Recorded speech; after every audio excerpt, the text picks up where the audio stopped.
Welcome back to the Self-Help Hangover podcast with Kirk and Maegan. I'm Kirk. I'm Maegan. Good to see you, Maegan. And today we're talking about Chapter 6 of Think and Grow Rich by Napoleon Hill. The title of it is... Think and Grow Rich. The chapter. Oh, sorry. Is Imagination. Imagination.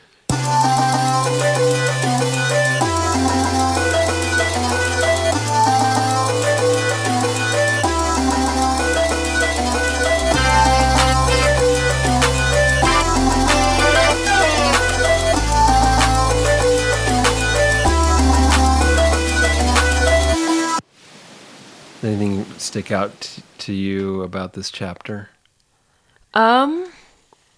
Yeah, I liked the story about the pot. Oh, the pot. Yes. Tell us about the pot. So it goes into this story about basically this guy had a pot. Is that what he calls it? A pot? Or I think he might have said kettle. Or a kettle? I'm not sure. Anyway, it was one of those. So yeah. The enchanted kettle. The enchanted kettle. Yeah. So he talks about this, and he has a formula that he gives to... Isn't it an older man gives it to a younger man? Well, the way that Napoleon Hill describes them is an old farmer and a young drugstore clerk. Okay. Yeah, so he gives him this formula, and it's very mysterious, and this formula, he describes it as when they do the formula, it fills the kettle with gold. And he goes on to say that what he means by this is that the formula was able to create tons of jobs. It was able to create jobs for people working in the sugar mills or whatever, and in the glass companies. It was able to, it created tons of jobs. And then, do you want to say what it was revealed to be? Coca-Cola. Yeah. Coca-Cola, So this formula was to make Coca-Cola, and that was like a big game changer for the world. It's really interesting the way he tells it. He says, well, that his wife told him the story first of all. That this young clerk gave the old farmer his whole savings, his life savings, $500. Yeah. It's really interesting. I actually looked this up, and just on Wikipedia, I didn't go to any sources, but on Wikipedia, there were a couple different sources or a couple different spots where it said it was actually $230. Another one said it was like $2,000 something.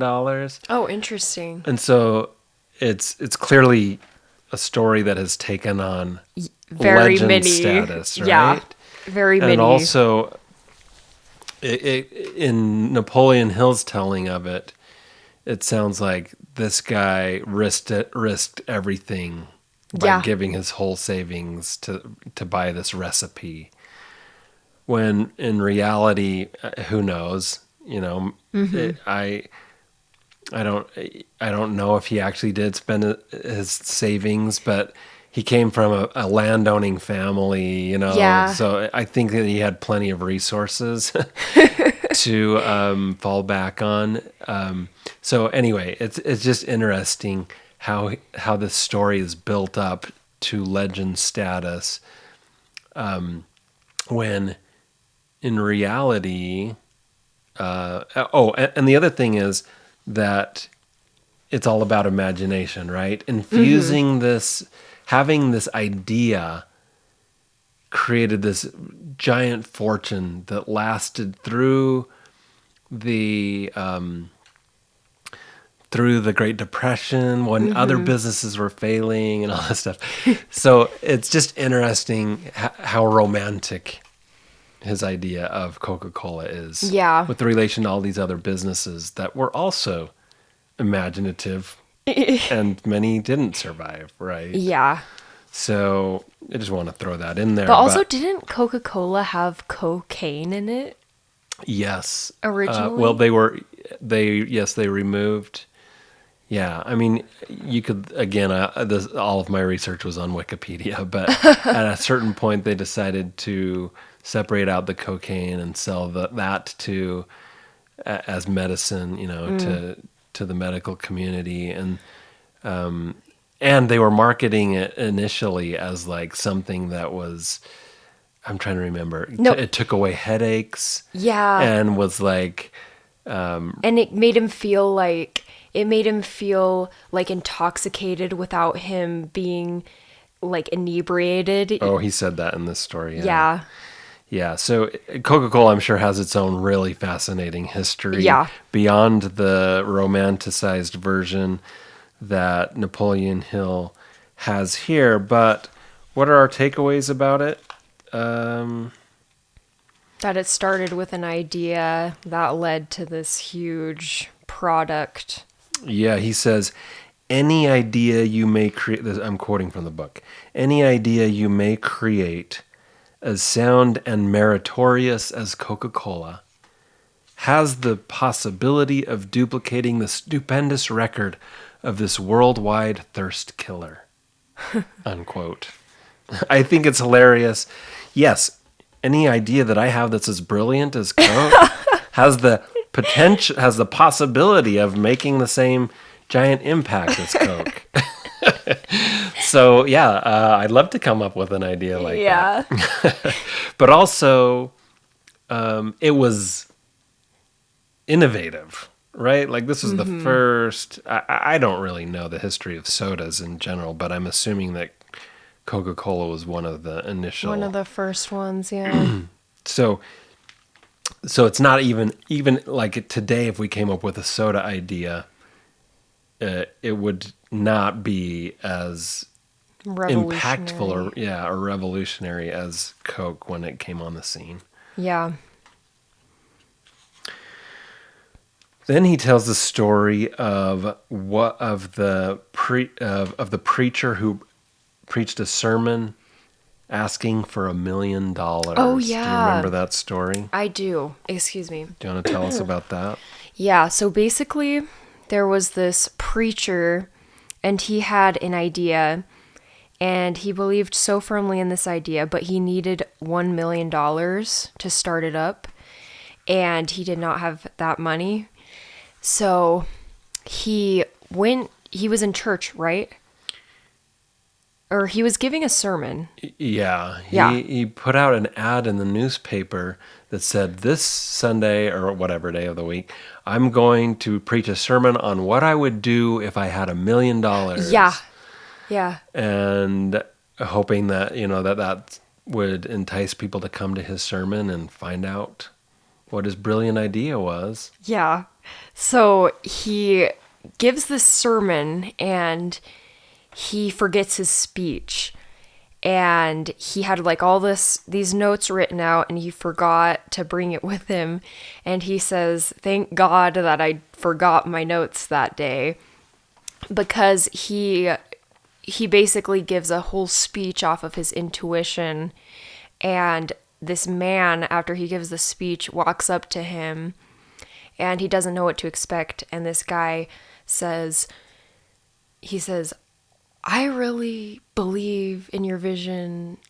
This isn't word for word, and he says, I am going to give you $1 million. Yeah. And his vision was to make a school or like a university. Yeah. Where people could come and learn and in practical ways. Mm-hmm. And an important part of the story that we left out at the beginning is the guy's name is Frank Gonzalez, and this was in Chicago.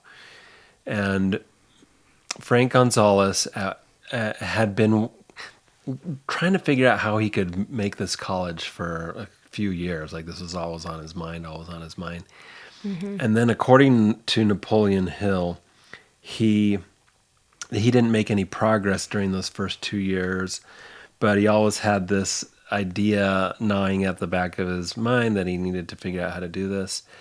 But what he the difference in this time around was he applied, in all caps, definiteness of purpose.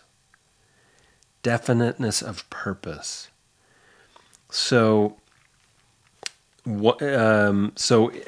at this point, he decided that the time came for action. He made up his mind that then and there, quote, I would get the necessary $1 million within a week.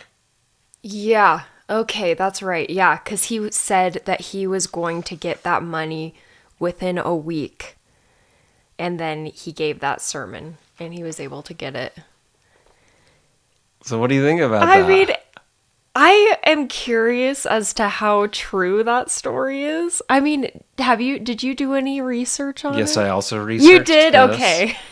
I looked him up, and this is a famous event. Okay, so this is Now, a I don't know true if it's famous story. because it's 100% true, but it seems true. Yeah. Like, okay. The Wikipedia, which is my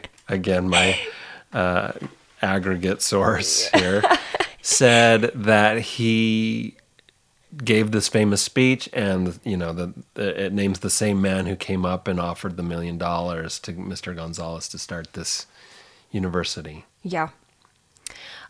So when I was listening to this, I'm sorry, I just have to share this story because I feel like it's so applicable to this story. But I was on an airplane recently, and I was talking to this lady who was sitting next to me. Sorry, I'll make this fast. But we got talking, and she told me this crazy story that she lives in Texas.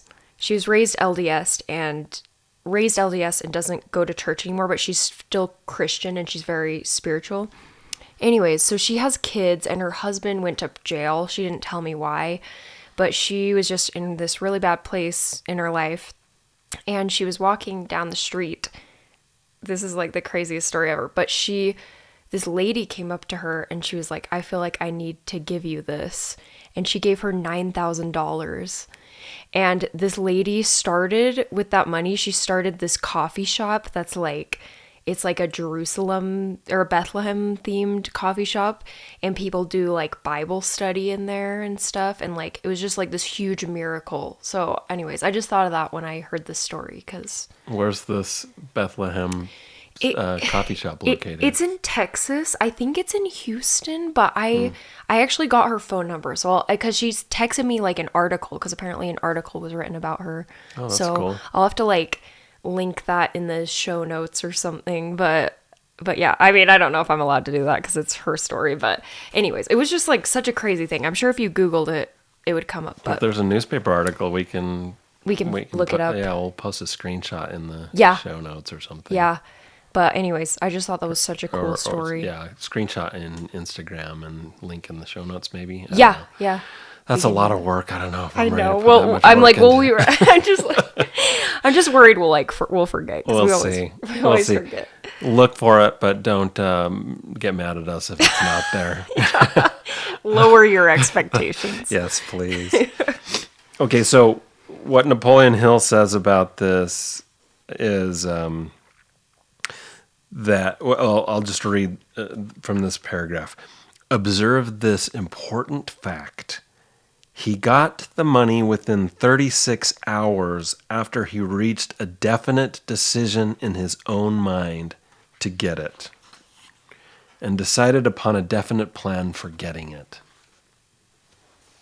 What do you think about that, Maegan? Can we just all make a decision like that and have 36 hours later have $1 million? I know. That's like, I mean, it's so hard to comment on this because I just feel like if we all said like, I'm going to make $1 million, then it like wouldn't happen. But let's all do it on the same day. But I think like, seriously, that's an amazing story. And if that ever happens to me, I will give all of our listeners $1. $1. I will give. I hope we don't have 1 million listeners. You'll be all out of money. If we had 1 million listeners, we would probably be making a lot of money. Maegan doesn't really mean that she's not really going to make good on that promise. Okay. Okay, so here's the thing. Like, I have been, for years, I've had these kind of big ideas, right? Like, Yeah. I want to buy a big old building that I can restore into an art museum. I've put it out there on Instagram. Yeah, I know. I've noticed you Several do times, and I've done other things like, I've gone down there. I've put an offer in with some partners to purchase some of these buildings. I've met with architects and builders, and I gotta tell you, at one point, I actually had some people who were ready to put the money into it. that. Really? Yeah. I didn't know that. There was a woman studying with me, and she's like, I would love to do this for that community. If I'll get some, some of my friends will join in, so it'll be a big partnership thing. Yeah. And then I had second thoughts about it, and I was like, I don't know if this is really how I want to do this. Yeah. I don't know if I want, first of all, to be beholden to a group of people who may have ideas about what they want, or they may want to censor, in a museum like that. And then also just like, can I make the transition with where I'm at right now in my career? Like, would it totally disrupt my own art making career and like the progress of where I'm at in my art making? Yeah, that totally And makes so sense. so that was one time. There was another time when I almost put an offer in on it with some other partners, but it was all like super loosey-goosey.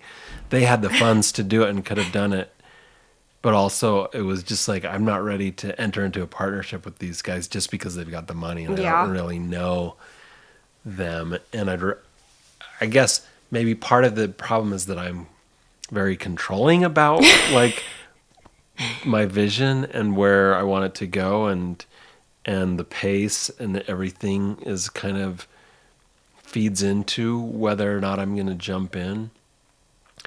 So my approach for my own business over the last several, couple of decades has been to grow things almost painfully slowly, but organically, and my only partner is mom or Yeah. Amy, right? Like, Amy is my partner, and we're not like trying to get other people to see our point of view, or we can just make a decision, and our fate seems a little bit more in our own hands that way. So all that to say, the jury is still out for me on this. Can you could argue, well, Kirk, you didn't have definiteness of purpose, right? Yeah, but it makes sense, like, to not do something if it doesn't feel right, or if you are worried that it won't be your vision. Yeah. So yeah, I just want to say that I think it's a great story. It is famous for a reason. Yeah. Because it doesn't happen to everybody. Yeah. Right. But I really think it is a beautiful story, and maybe it's something to consider.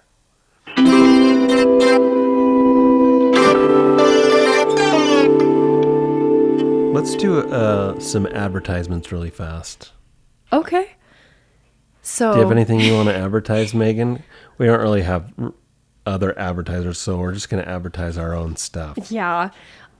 So I have another podcast that I don't very regularly post on, but I am planning on posting more episodes once I finish my degree.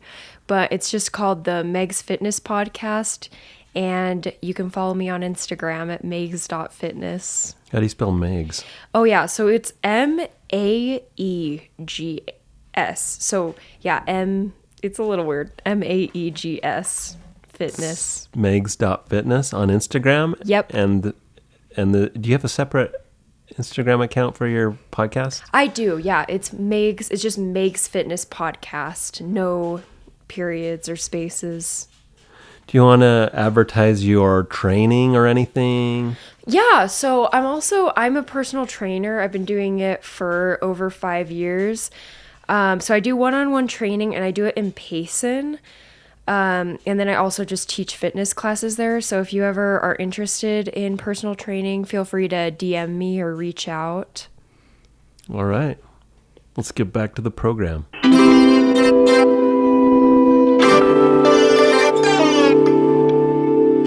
Do you remember that story about Jim Carrey? It's not in the book. No, I have definitely. Well, I mean, you mean the one where he writes himself a check? Yeah. Yeah. Is that for like $10 million or for something? like $10 million, yeah. And then he says that and then he writes it out to himself for movie acting or something. And then he was like super poor, right? And he was like kind of doing some comedy. And then he started acting. And then he did one movie, and I'm trying to remember which one it was, but that one he got written a check for $10 million. And that was like a huge deal. And that was like what started his career. I'll have to look up what movie it was, but yeah. Pretty amazing. Yeah. Okay, so again, reading from the book, quote, "Others before Gonzalez and many since his time have had similar thoughts, but there was something very unique and different about the decision he reached on that memorable Saturday, when he put vagueness into the background and definitely said, 'I will get that money within a week.'" I put 2 big question marks. What was very unique and what was very different about it?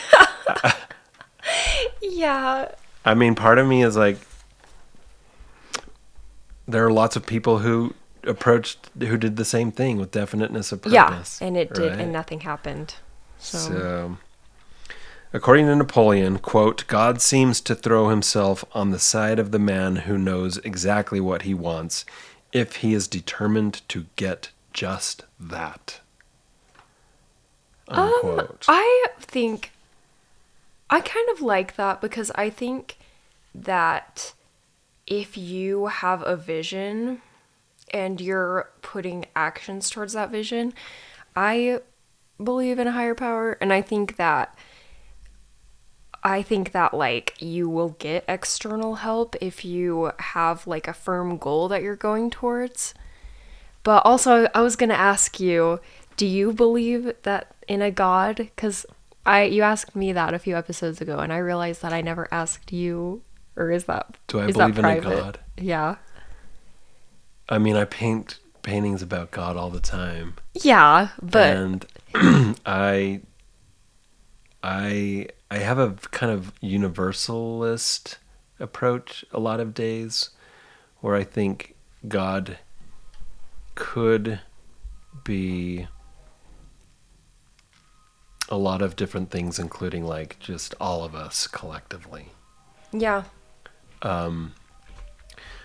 But, of course, according to like the language, the religious language that I grew up in and that I continue to speak, depicts God as a person, as a father, and also a mother. Like, that'll be heretical for a lot of Christianity, but God, yes, God. So then that ties back into the question of, does God reward us for these specific types of things? And I do like to practice the idea that God cares about our desires and helps us work towards those desires. But also, I resist the prosperity gospel idea a bit. Like if you do good things, then good things will happen to you. Yeah, that you will be wealthy if you're righteous. Yeah. Jesus in the New Testament says that the rain falls on the just and the unjust equally. And so that's something that I like to keep in mind when I'm making plans for my life and Yeah. how my faith interfaces with my life. Napoleon Hill says, riches come, if they come at all, in response to definite demands based on the application of definite principles and not by chance or luck. This reminds me of the quote that's like, luck favors hard workers, where it's like, I definitely think there is some luck involved. Like, if you're born into a wealthy family, you're probably going to have advantages that other people don't have. And I also just think that if you're working hard, you can be presented with opportunities, and whether that's luck or divine intervention, I think that is a big factor to it. Like, if you're working hard, you can be presented with opportunities that you can grab onto and that will propel you forward. But yeah, I wouldn't say that there's like no luck involved. Yeah, this reminds me also of the Latter-day Saint scripture that says, whenever you receive this is a paraphrase, whenever you receive a blessing, it's by obedience to the law on which the blessing is predicated. It's basically saying every blessing is tied to a certain law or a commandment or something, and that when you obey that law, then you can receive the blessing. Oh. And but like you, I think that there is some luck. With me? Well, or sorry, you agree with me? I agree with okay. you that we can't discount the luck of and the privilege that comes with, where we're born. Yeah. The opportunities that are presented to us, and then even just timing. Yeah, like, timing is huge. Did you start, like I started my art career a few years before Instagram came along, and Instagram was a great instrument for me. Now, it's true that people can use Instagram today and build followings way bigger than mine. Yeah. But also, it helped me back then to be at Instagram at the beginning when the logarithms were different, or the algorithms, sorry, not the logarithms. The algorithms are different. Math on the brain. And so yeah, I don't think we can necessarily discount luck, but I do agree with you that the more we prepare ourselves to be ready when an opportunity comes along, the better we can take advantage of that opportunity. Yeah. So what does this have to do with imagination?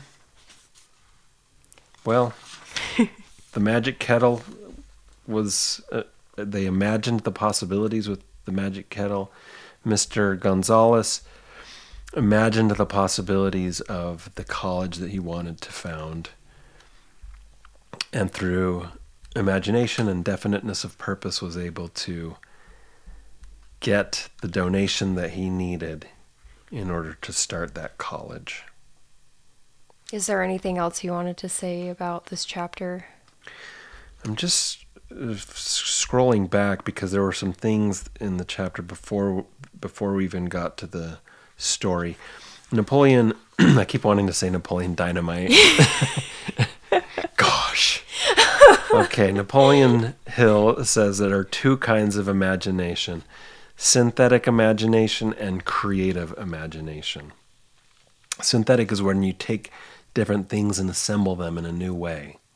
Like we use that all the time as artists. Yeah. Like I'm taking a little bit from Caravaggio and taking a little bit from Degas, and like where are these, just putting them together and through my brain and filtering them through my brain and my hand creating something new out of them. And that's synthetic imagination, I think. But I think maybe there's a little bit of creative imagination in there as well. Now, creative imagination, according to Napoleon Hill, is the way that people can have direct communication with infinite intelligence. What do you think about that? So to me, that just sounds like spirituality, kind of. Okay. He says it's the faculty through which hunches and inspirations are received. Yeah. I think I've definitely experienced that with, like, I'm trying to think of an example. Like, I think he describes it he's very confident in the science of, Yeah. of this. Listen to this sentence. The creative imagination works automatically in the manner described in subsequent pages. Blah, blah, blah. Oh, sorry. Okay, let's see. This faculty functions only when the conscious mind is vibrating at an exceedingly rapid rate, as for example, when the conscious mind is stimulated through the emotion of a strong desire.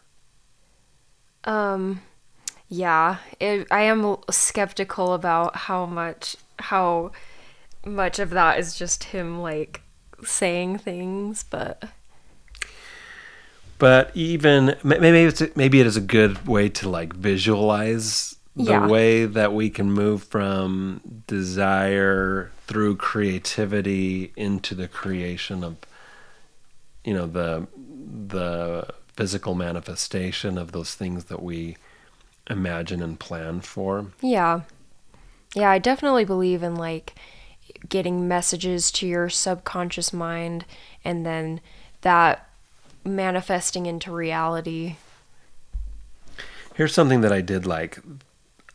Quote, both the synthetic and creative faculties of imagination become more alert with use, just as any muscle or organ of the body develops through use. Yeah, I definitely believe in that.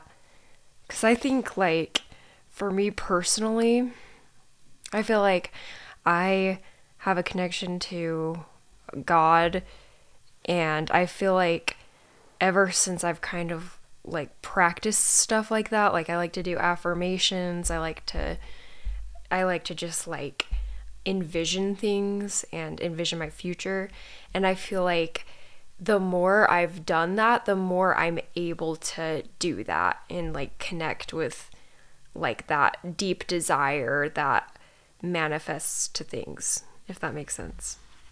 Yeah, I think it's similar to what I tell artists and art students is if you're sketching your ideas, the more you'll be able to retain them and more new ideas will come. But if you just think, oh, that would be a nice painting to make sometime, and you don't write it down or you don't sketch it out, then it's gone, or you could forget it, and you're not, you're just not doing anything with it, and so it's like the muscle atrophies. Yeah.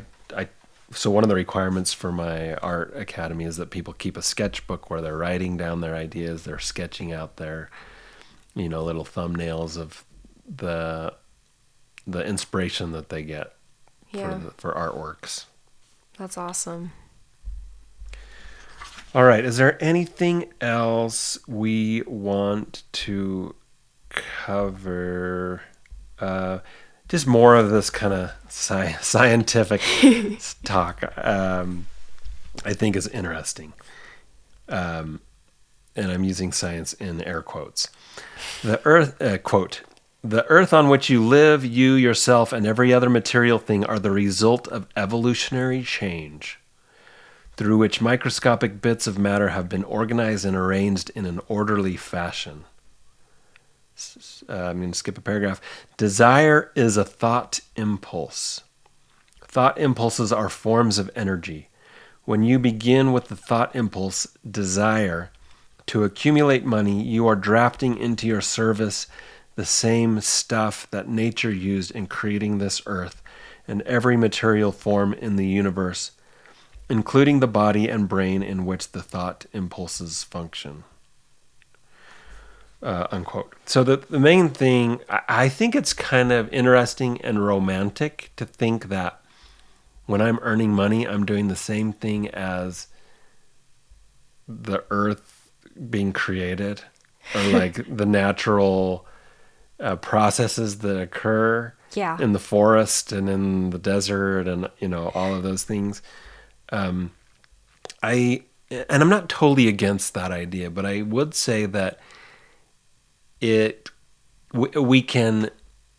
I think it's a slippery slope to where we can say, well, this is making money for me, therefore it is natural and right, whatever I'm doing, right? Do you know what I'm saying? I think it would be more accurate to say if you're doing, to liken those processes to following your passion.